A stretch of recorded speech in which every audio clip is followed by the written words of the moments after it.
Speaking of ballless, gutless pricks, Vince Russo. Hello, Vince. Ah, boy, here we go.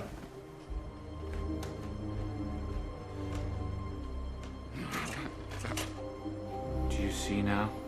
Yeah, I see. Oh, God. This is Jacoby in human form. Do you see? Yes. This is Jacoby changing. Oh, Do you my see? God. This is Jacoby reborn. Do you see? Please, no. No.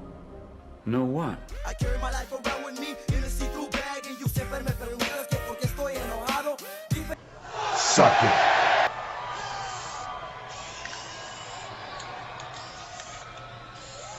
I'm pretty sure none of that's real.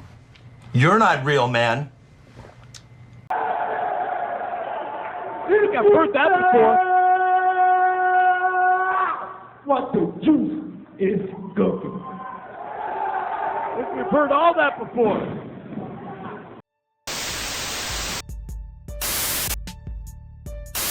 The Social Injustice Warriors series is not meant to offend, so if you're offended, then refer back to this intro a few times over.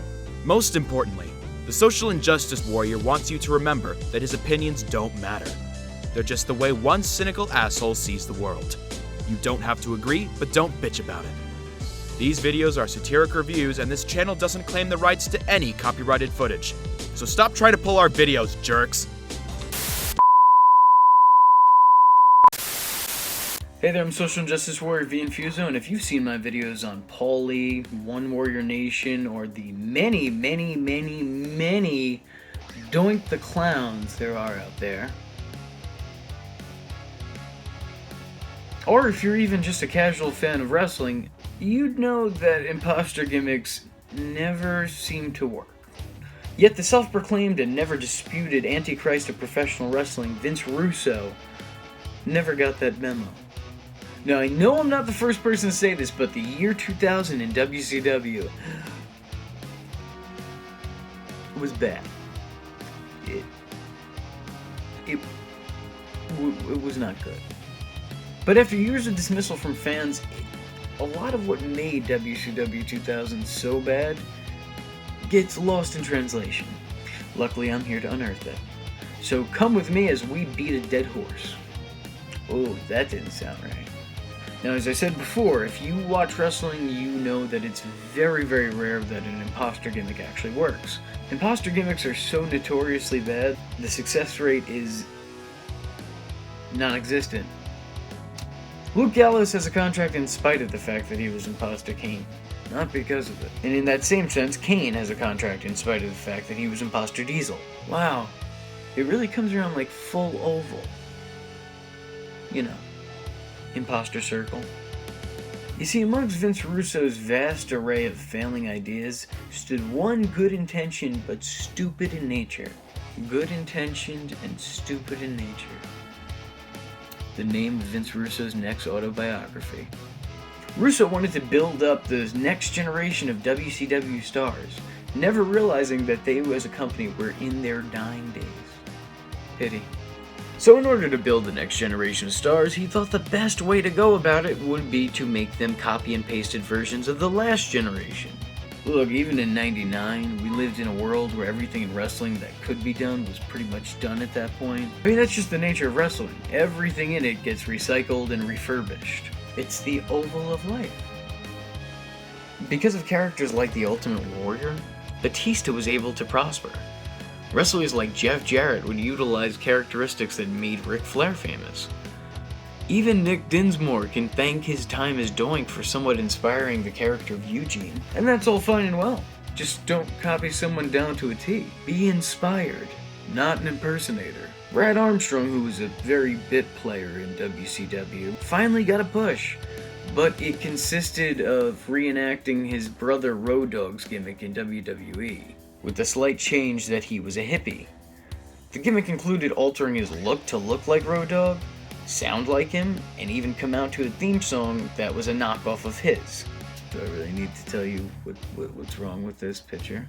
Sean Stasiak would join WCW, becoming known as the Perfect One. Not fitting.